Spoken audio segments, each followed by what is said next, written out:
Kalau kita berbicara tentang visi Indonesia Emas 2045, menjadi seorang pemimpin perempuan di bidang pemerintahan, di bidang akademik dan perguruan tinggi.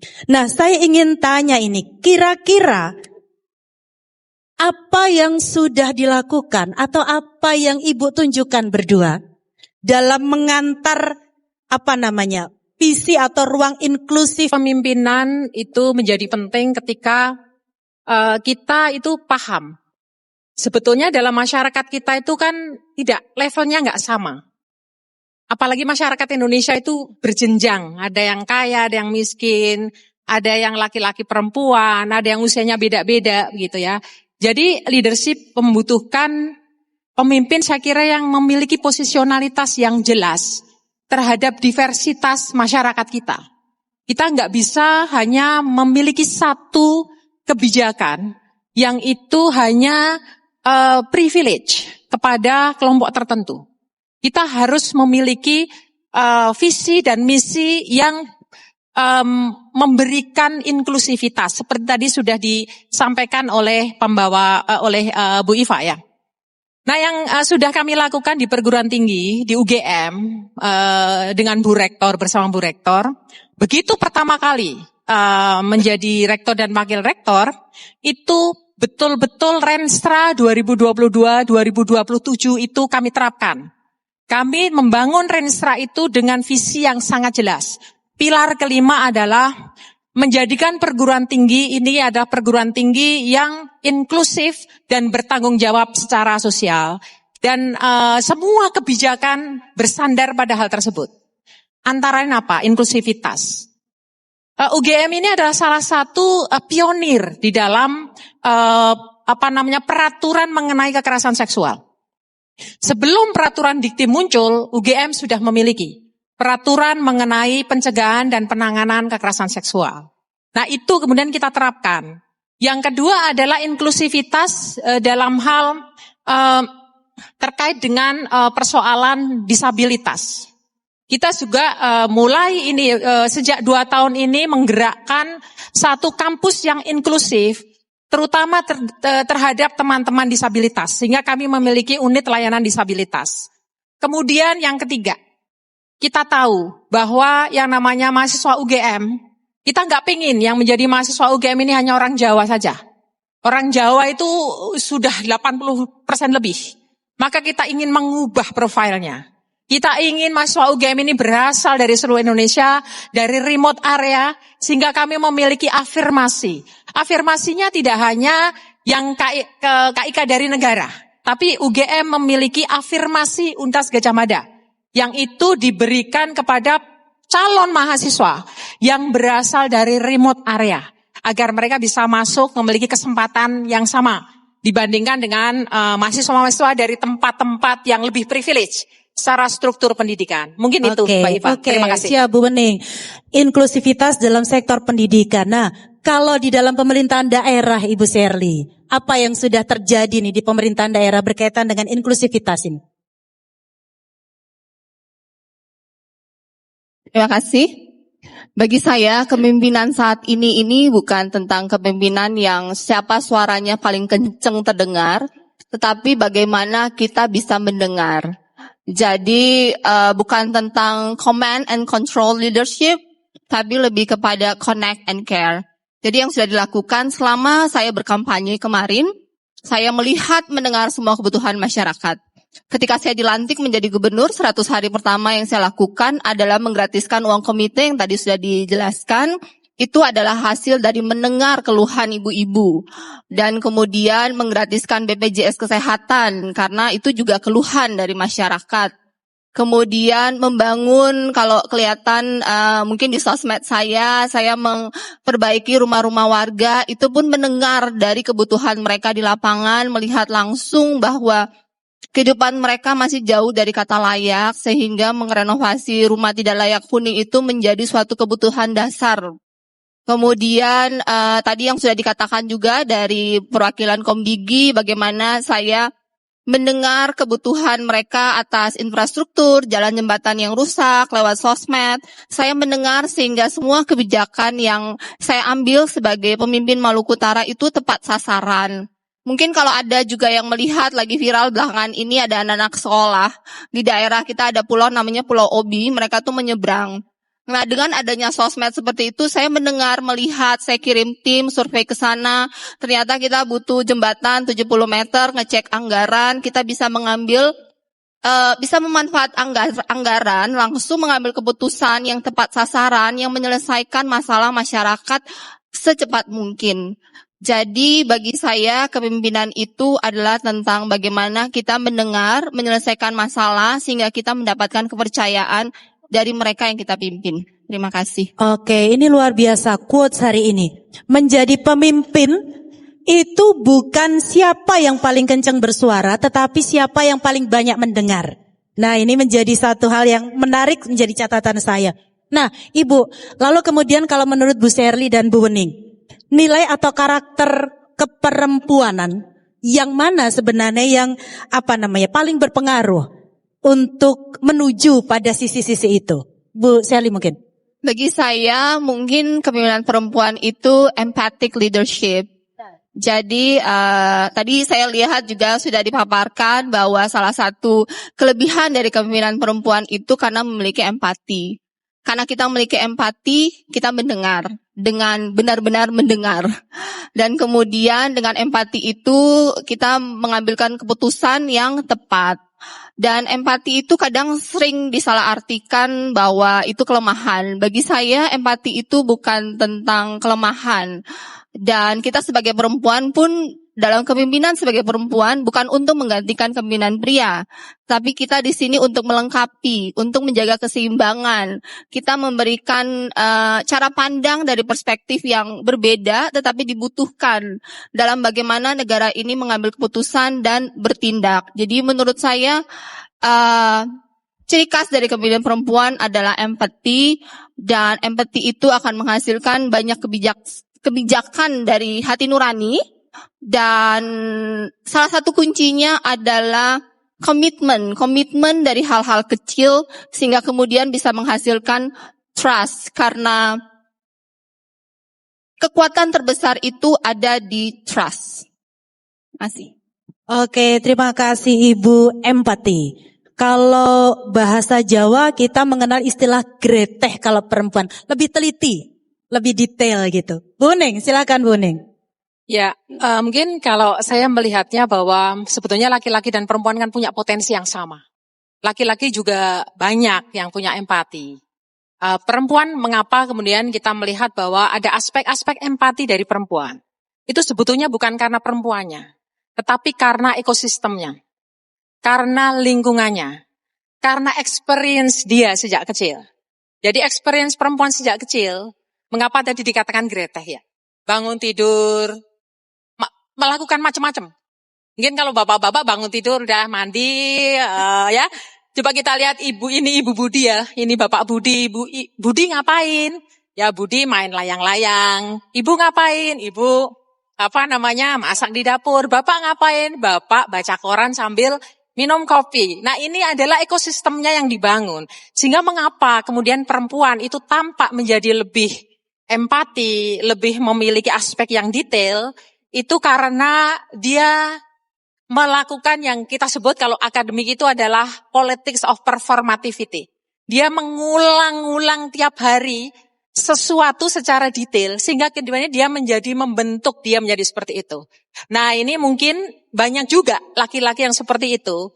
Tetapi kemudian karena perempuan secara lebih banyak itu mereka melakukan ya secara masif seperti itu sehingga tampaknya perempuan yang memiliki aspek tersebut gitu ya. Jadi mungkin ini adalah persoalan bagaimana kita membangun ekosistem agar baik laki-laki maupun perempuan memiliki empati. Mengapa itu menjadi penting? Ya karena di Indonesia ini kebanyakan pemimpin adalah laki-laki. Bagaimana kalau laki-laki yang memimpin itu tidak hadir dalam ekosistem tersebut? Maka kemudian empati menjadi seakan-akan tidak ada. Padahal sebetulnya kan tidak. Jadi yang dibutuhkan sebetulnya adalah ekosistemnya. Begitu menurut Dan saya, Pak. pengaruh kultural itu ya pasti ya, pengaruh budaya dan lain sebagainya. Budaya patriarkal yang ada di Indonesia, hampir semua kebudayaan di Indonesia kan modelnya seperti itu. Nah sekarang kalau kita berbicara tentang gerakan perempuan, ibu-ibu berdua, kita tahu bahwa di luar sana itu sudah banyak sekali organisasi perempuan. Organisasi perempuan, gerakan perempuan, apalagi namanya movement perempuan, mengatasnamakan perempuan, kesetaraan gender dan lain sebagainya, itu banyak. Tetapi pada kenyataannya masih banyak kaum perempuan yang belum mendapatkan posisi yang pas, mendapatkan pengakuan. Mereka masih harus bekerja dengan sangat keras untuk mendapatkan pengakuan itu. Kira-kira di mana ini hal yang kemudian perlu dibenahi atau diperbaiki? Bu Ning dulu mungkin, Bu Ning. Ya, memang gerakan perempuan kan banyak sekali ya. Gerakan-gerakan yang muncul pada abad 19 ya. First wave of feminism, kemudian second wave of feminism, gerakan feminisme gelombang ketiga, keempat dan lain sebagainya sampai saat ini. Tapi yang menjadi kelemahan adalah seringkali gerakan perempuan itu tidak banyak didukung oleh laki-laki. Jadi perempuan sendiri bergerak begitu ya. Dan pergerakannya masih laki-laki dan perempuan begitu, pasti kayak dikonfrontasikan. Padahal sebetulnya kan tidak. Mengapa? Karena di negara kita ini banyak juga perempuan yang lebih privilege daripada laki-laki. Misalnya karena apa? Karena perempuan tapi dia kelas atas. Ya terus terang mengapa saya mungkin bisa jadi seperti sekarang? Ya karena saya tumbuh dari keluarga menengah. Di Magelang bahkan mungkin lebih atas dikit. Sehingga saya memiliki privilege dibandingkan tetangga kampung saya yang dia anak buruh. Begitu ya. Jadi saya kira gerakan perempuan ini harus betul-betul didukung, harus mengajak laki-laki untuk ikut serta. Karena dengan mengajak laki-laki maka semua level ya, tidak hanya soal laki-laki perempuan, tapi pertanyaannya adalah laki-laki yang mana dan perempuan yang mana. Mereka dari kelas sosial yang mana, mereka dari agama yang mana, dan sebagainya. Sehingga kemudian akan bisa meluas, tidak hanya soal perempuan sendiri, tetapi bahwa perempuan ini mengajak juga aspek laki-laki dari berbagai macam level, perempuan dari berbagai macam level, sehingga kemudian bisa mengangkat betul-betul kehidupan ya, baik laki-laki maupun perempuan. Seperti itu. Oke, jadi harus ada kolaborasi yang lebih luas begitu, tidak hanya sekedar bersuara di satu sisi atau satu bidang saja. Ibu, kalau menurut Ibu bagaimana nih? Mana yang perlu dibenahin ini, Bu? Ya, mungkin kita sudah sangat aware ya tentang woman empowerment, sudah sering dibicarakan dari tahun ke tahun. Bagi saya, kalau tadi apa yang dibenerin, kalau bagi saya, kita tidak menunggu ruang disediakan, kita menciptakan ruang itu. Dan kadang, mohon maaf, ada beberapa yang mungkin merasa bahwa kita harus sama dengan pria, kita harus menyayangi pria. Bagi saya, kita tidak dalam ruang untuk berkompetisi dengan pria.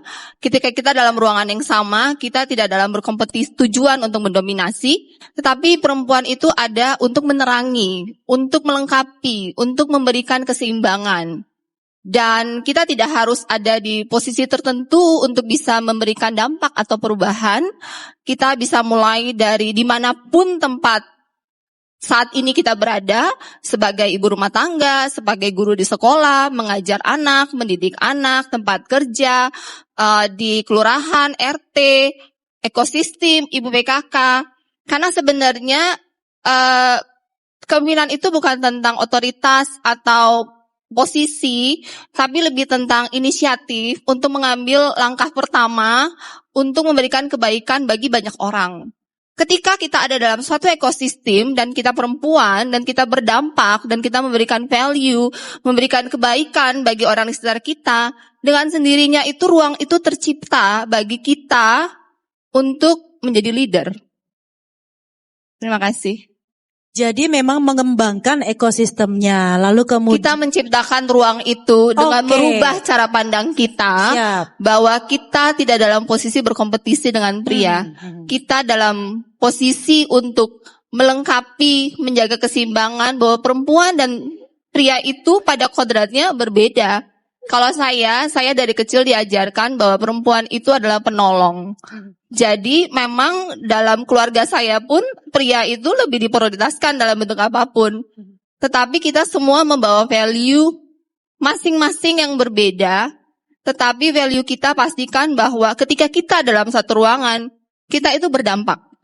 Kita berdampak membawakan kebaikan buat orang lain. Dengan sendirinya ruang itu akan tersedia buat kita untuk kita bertumbuh dan bisa menunjukkan potensi kita dan selanjutnya berkembang dengan sendirinya. Jadi kita yang menentukan ruang itu dengan paradigma kita berpikir. Terima kasih. Jadi kita yang menciptakan. Ini menjadi satu hal yang menarik, menggelitik saya. Ibu menjadi pemimpin di Maluku Utara, ketemu masyarakat-masyarakat yang kekuatan kulturalnya mungkin masih kental begitu.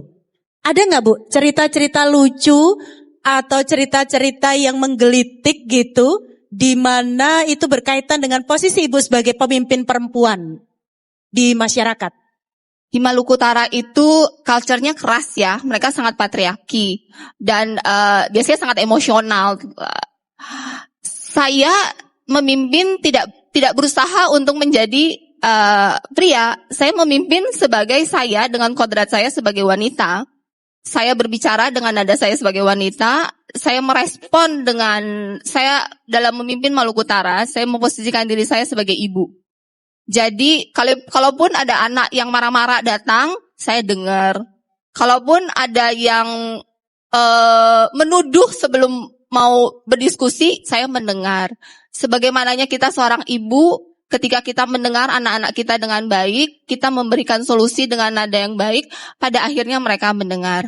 Mungkin jika ada yang melihat di sosmed ketika demo kemarin, itu mereka datang udah dengan emosi level tinggi.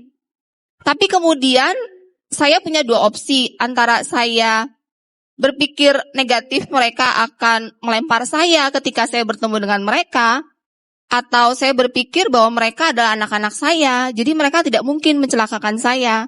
Jadi saya menghadapi mereka dengan ketenangan dan keyakinan bahwa mereka tidak mungkin mencelakakan saya.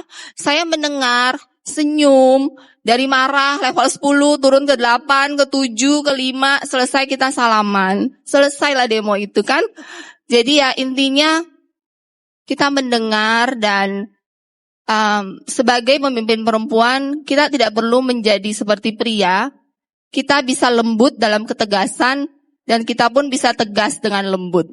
Jadi tidak perlu dipisahkan. Terima kasih. Bisa lembut tapi tegas dan tegas tapi lembut.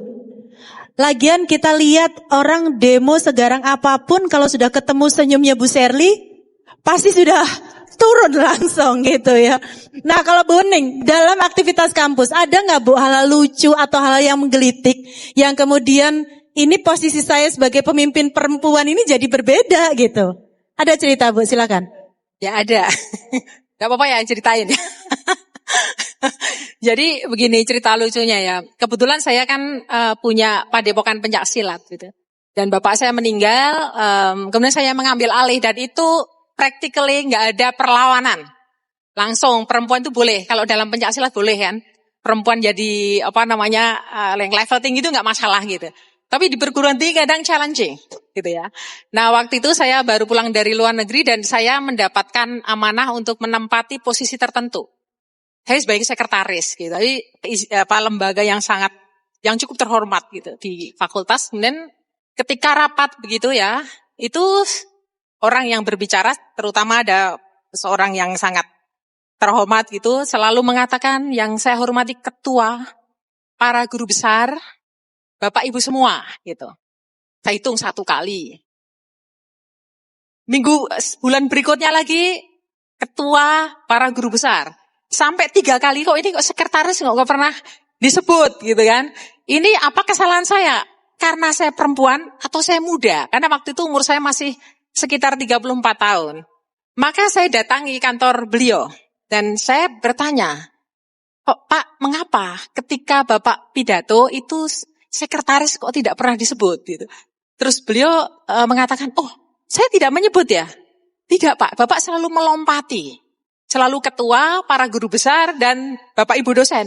Mohon maaf, saya tidak sengaja gitu. Nah, terus bulan berikutnya ketika rapat, beliau langsung yang saya hormati Bapak Ketua, Ibu Sekretaris gitu ya, langsung disebut. Nah, ini saya kira sesuatu yang seringkali dialami oleh perempuan.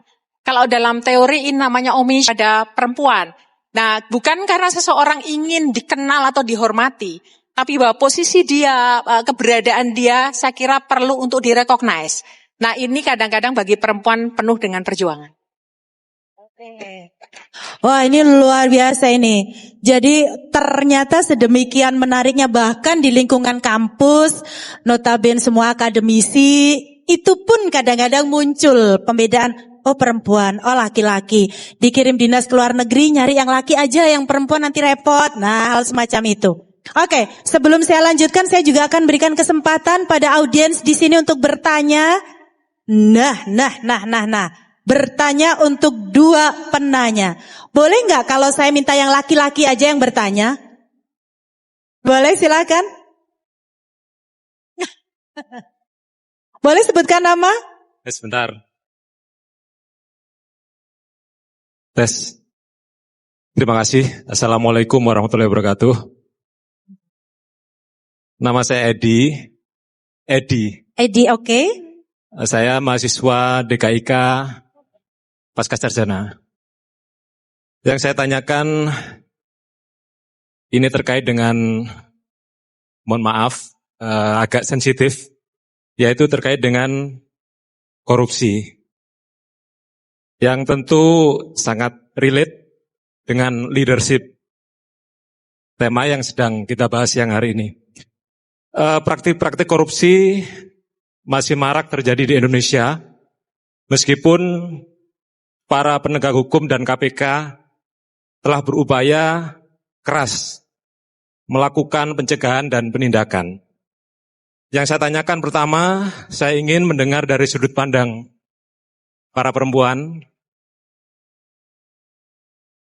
bagaimana terjadi juga, apa metodenya yang salah, atau mungkin barangkali dari sudut pandang perempuan bisa mengusulkan metode yang baru yang lebih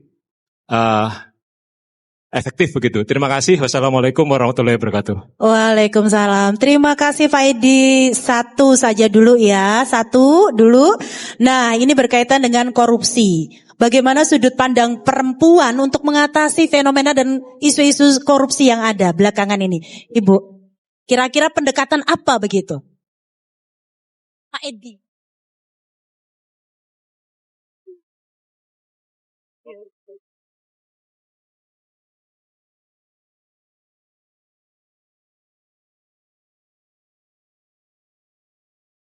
Ya Pak Edi, untuk korupsi menurut saya apakah penanganan ini sudah solutif dan berkelanjutan? Menurut saya belum.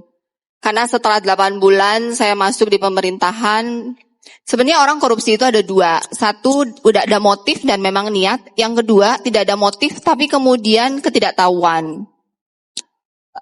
Sistem yang ada sekarang di pemerintahan khususnya, ini perspektif saya dari pemerintah daerah, itu adalah kelengkapan administrasi, bukan efektivitas dari output pembangunan.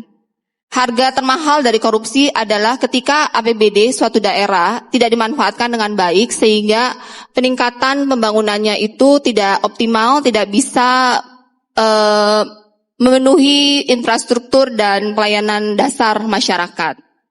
Oleh karena itu, jika bisa memberikan usul suatu hari nanti bahwa indikator keberhasilan sebuah program, indikator keberhasilan sebuah anggaran dimanfaatkan itu harus berdasarkan output dan produktivitasnya, bukan berdasarkan kelengkapan administrasi. Korupsi itu terjadi ketika administrasi lengkap, tetapi kemudian hasilnya tidak ada atau tidak produktif. Oleh karena itu harus fokus kepada output dan produktivitas dengan berbanding balik dengan rupiah yang dimanfaatkan. Terima kasih. Oke, terima kasih Bu Wening. Silakan Ibu Wening. Ya, karena saya orang Fakultas Ilmu Budaya, maka saya akan mengambil perspektif budaya ya, bukan politik gitu. Saya mulai dari pertanyaan kedua. Bagaimana korupsi relevansinya dengan budaya kita? Sebetulnya budaya kita itu budaya yang cukup korup. Yang namanya memberikan seserahan kepada petinggi, kepada raja, itu dari zaman dulu sampai sekarang, itu masih dilakukan. Jadi justru kita itu harus mulai dengan mengkritisi budaya kita sendiri yang masih memiliki aspek-aspek bribery ya di dalam kehidupan sehari-hari untuk mengikis habis korupsi itu. Kedua, korupsi itu menjadi semakin meningkat itu karena gaya hidup, luxury lifestyle, flexing, yang itu dilakukan tidak hanya oleh para artis, tetapi juga oleh para pemimpin dan istri suami para pemimpin tersebut. Itu harus dikikis habis. Pamer kekayaan, pakai tas Hermes, Louis Vuitton, lain sebagainya. Yang kemudian itu menjadi semacam hasrat, desire, yang turun sampai ke tingkat bawah. Hasrat itu kemudian yang memunculkan hasrat untuk mendapatkan lebih. Itu saya kira yang harus kita habisi ya dalam masyarakat kita. Kita sudah punya aturan mengenai gaya hidup sehat. Sejak gaya hidup sederhana. Tahun 74 ada peraturannya, tahun 2014 ada peraturannya, 2023 ada peraturannya. Tapi namanya peraturan di Indonesia seringkali hanya menjadi aturan dan tidak diterapkan. Nah saya kira kita harus memulai dari diri kita sendiri untuk apa? Untuk bergaya hidup tidak berlebih-lebihan. Nah itu saya kira menjadi barikade ya. Kalau kita memang mau mengkis habis korupsi ya mulai dari cara hidup kita yang tidak terlalu ya, apalagi luxury lifestyle, flexing, makan aja ya, makan saja bukan sekedar kebutuhan sekarang, tapi begitu orang makan di restoran yang pertama kali dilakukan adalah foto, saya makan di restoran yang mahal atau tidak. Nah ini sesuatu yang nanti menjadi ekosistem yang menurut saya itu perlu kita hati-hati terhadap ekosistem tersebut. Jadi pengendalian diri secara komunal gitu ya Bu ya, semua. Oke, satu lagi boleh? Satu lagi saya berikan kesempatan.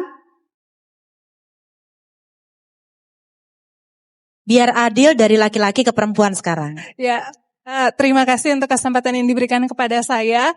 Nama saya Agnes Takaindengan. Agnes? Ya, benar. Ya. Saya kalau saat ini studinya di Kajian Budaya Media, mahasiswanya Bu Uning.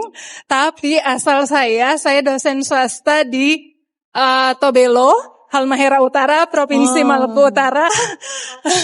Ya, saya warganya Ibu Sherly. Nah, pertanyaan saya, karena dengan status saya sebagai dosen dari daerah 3T dan juga kebetulan dosen PTS, sedangkan dalam pendidikan tinggi itu kan kita tahu bersama bahwa stratanya itu ada. Nah dosen, ketika orang bicara tentang kesejahteraan dosen itu biasanya yang terwakilkan adalah dosen PTN. Sedangkan dosen PTS belum tentu, apalagi dosen PTS di daerah 3T. Dan yang berdirinya itu mungkin belum sampai 20 tahun. Itu kira-kira kalau bicara kesejahteraan dosen itu kami sangat kayak merasa tidak terrepresentasi dengan baik kok. Karena tangan negara itu kan cuma sampai kayak misalnya di Maluku Utara itu kan tangan negara sampainya di Unhair. Nah kalau yang di luar Unhair itu bagaimana? Nah pertanyaan saya, bagaimana Ibu menempatkan pendidikan, khususnya pendidikan tinggi. Kalau pendidikan dasar, menengah itu kan sudah ya. Tapi kalau pendidikan tinggi itu akan seperti apa skemanya dalam pembangunan di Maluku Utara? Itu yang pertama. Dan yang kedua, bagaimana Ibu menghadapi, kalau dalam ruang digital ya, Ibu menghadapi tekanan ataupun juga tanda petik invasi dari akun-akun kiri yang cenderung mengkritik berbagai kebijakan-kebijakan Ibu Sherly. Terima kasih. Oke, terima kasih Mbak Agnes. Ini dosen dari daerah 3T Ibu Sherly. Lalu kemudian bertanya bagaimana kebijakan Ibu untuk mengangkat anak-anak dari daerah 3T Maluku Utara, terutama di pendidikan tinggi. Dan mungkin nanti Bu Uning juga bisa memberikan komentar soal bagaimana posisi dosen di daerah 3T, PTS, begitu. Silakan Ibu. Halo Agnes, dari Halmahera Utara ya. Ya. Selamat belajar di UGM. Jadi menurut saya sebenarnya kita dudukan kembali bahwa dalam tanggung jawab PAUD, SD, SMP itu menjadi tanggung jawab dari Pemkab dan Pemkot. Kemudian SMA, SMK, SLB menjadi tanggung jawab dari Pemprov. Dan university itu menjadi tanggung jawab dari kementerian. Dalam pemanfaatan anggaran, kita tidak bisa membiayai langsung university seperti kita membiayai langsung SMA, tetapi kita bisa memberikan hibah dalam bentuk beasiswa. yang sudah kita lakukan dalam produk BOSDA. Untuk memberikan program beasiswa S3 terutama untuk para dosen itu menjadi program kami. Tahun depan kita mengalokasikan anggaran untuk memberikan beasiswa S3 kepada para dosen di university karena memang berdasarkan hasil diskusi dengan Kemendikti, dosen kita di Maluku Utara itu baru sekitar 18% yang sudah S3 di university. Jadi itu memang menjadi salah satu prioritas. Berapa banyak itu menyesuaikan dengan fiskal daerah, apalagi ada pemotongan yang lumayan besar saat ini. Kemudian selanjutnya tentang, tadi apa? Tentang bagaimana, apa Mbak Agnes, tentang bagaimana pengembangannya gitu ya? Oh ya, akun kanan, akun kiri ya. Menghadapinya saya itu kembali lagi ya ke karakter dan value semua orang. Bagi saya tugas saya itu hanya menyelesaikan janji politik saya. Jadi saya punya janji politik itu pendidikan gratis, kesehatan gratis berkualitas, bangun infrastruktur, kembangkan Sofivi sebagai ibu kota sesungguhnya, pengembangan UMKM, ekonomi kreatif, dan mensejahterakan para imam, pendeta, bangun rumah ibadah. Selain dari itu bukan janji saya. Dan fokus saya juga saat ini kan mereka ribut lah ya tentang dapat lingkungan, tentang tambang. Saya di sini selalu menjalankan sesuai dengan aturan dan harus berdasarkan fakta. Jadi setiap kali ada komplainan ke saya mengirim tim turun bekerja sama. Jadi harus dipahami juga bahwa Pemprov itu fungsinya hanya pengawasan. Kita tidak punya otoritas sama sekali. Otoritasnya tuh sudah ada di Kementerian SDM. Jadi kita ketika ada komplainan dari masyarakat tentang lingkungan hidup, kita bisa memberikan surat kepada Kementerian SDM, kemudian dari Kementerian SDM akan mengirim inspektorat dan kita akan turun bersama. Jika memang ada pelanggaran dilakukan penutupan sementara dan ada SOP lanjutannya. Selanjutnya, semua yang tidak ada data bagi saya itu noise. Dan saya tidak menanggapi karena bagi saya energi saya akan habis untuk menanggapi noise, sedangkan energi saya butuhkan untuk menyelesaikan janji-janji politik saya. Jadi itu tanggapan saya. Jadi kalau saya tidak berespon dan tidak mengklarifikasi, berarti itu noise dan itu hoax. Saya bahkan tidak mau repot melaporkan mereka. Jadi ya biarlah. Ya, terima kasih. Oke, luar biasa. Bu Wening, bagaimana menghadapi fenomena dosen-dosen PTS khususnya dari daerah 3T begitu, Bu? Ya mungkin kita sebetulnya melihat policy secara lebih luas ya. Di tingkat manapun, kebiasaan orang Indonesia itu nyimpen uang ya. Di tingkat manapun itu pokoknya uang tersimpan begitu. Yang diakumulasi adalah aspek keuangan. Mereka seringkali nggak memahami bahwa sebetulnya aspek keuangan ini seharusnya ditransformasikan ke sosial kapital. Karena dengan seseorang atau kelompok masyarakat atau kelompok manapun diangkat sosial kapitalnya, itu uang itu akan berputar sendiri. Ini seringkali terjadi kesalahan strategi bagaimana yang penting punya uang banyak gitu ya, tetapi melupakan meningkatkan, improving ya, quality dari anggotanya atau kelompok-kelompok tertentu. Ini saya kira cara berpikir ini harus diubah ketika kita memang berniat mau meningkatkan SDM di Indonesia. Tidak ada cara lain. Saya merasakan sendiri, saya ini kuliah di Swiss 6 tahun dan saya justru melihat bagaimana yang namanya negara Swiss saja itu berinvestasi kepada saya, bukan untuk mereka, tapi untuk saya yang kemudian bekerja di Indonesia. Itu investasinya luar biasa. Mau beli buku, beli. Mau konferensi di luar negeri, silahkan kami bayarin. Tapi bagaimana investasi mereka itu membawa dampak untuk kita yang di Indonesia, untuk UGM, untuk program studi saya. Nah, Indonesia ya seharusnya juga melakukan hal yang sama untuk wilayah-wilayah yang lain, untuk mereka-mereka yang secara struktur masih dalam tanda kutip tidak setara dengan struktur yang established, yaitu di Jawa, di pulau-pulau yang lain. Jadi sosial kapital ini jangan didiamkan saja, harus digerakkan. Karena sosial kapital yang bergerak ini, finansial kapital pasti akan bergerak.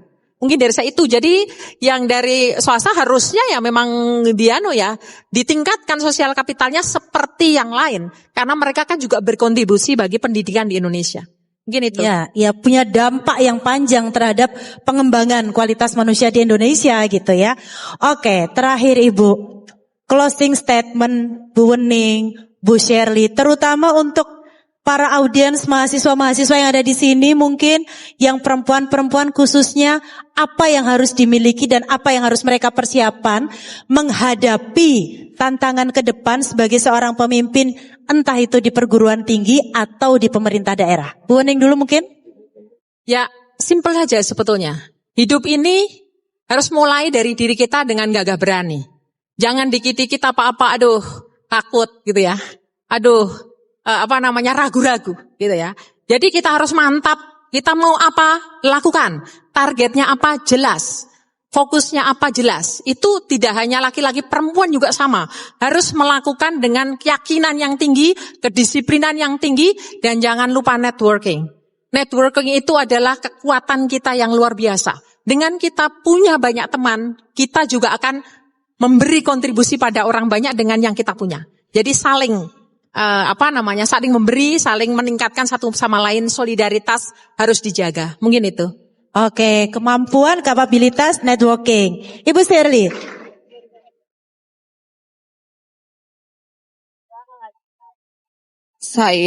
Saya mengajak seluruh perempuan yang hadir dalam ruangan ini untuk mulai dari diri sendiri, dimanapun tempat yang ada, saat ini S1, S2, S3, menjadi guru, menjadi dosen, menjadi istri, di lingkungan kampus, kerja, mulai dari diri sendiri untuk memberikan dampak. Mulai dengan mindset, karena kita bertumbuh dari mindset, kita jatuh karena mindset, kita maju karena mindset. Semuanya dari mindset. Mindset untuk terus mengatakan bahwa kita bisa. Tidak ada yang kita tidak bisa. Saya ibu rumah tangga. Hari ini saya menjadi gubernur. Saya tidak tahu birokrasi sama sekali. 0. Tapi hari ini saya lumayan tahu lah dikit-dikit. Caranya gimana? Belajar. Tidak tahu? Nanya. Capek? Tidur. Jatuh? Bangun.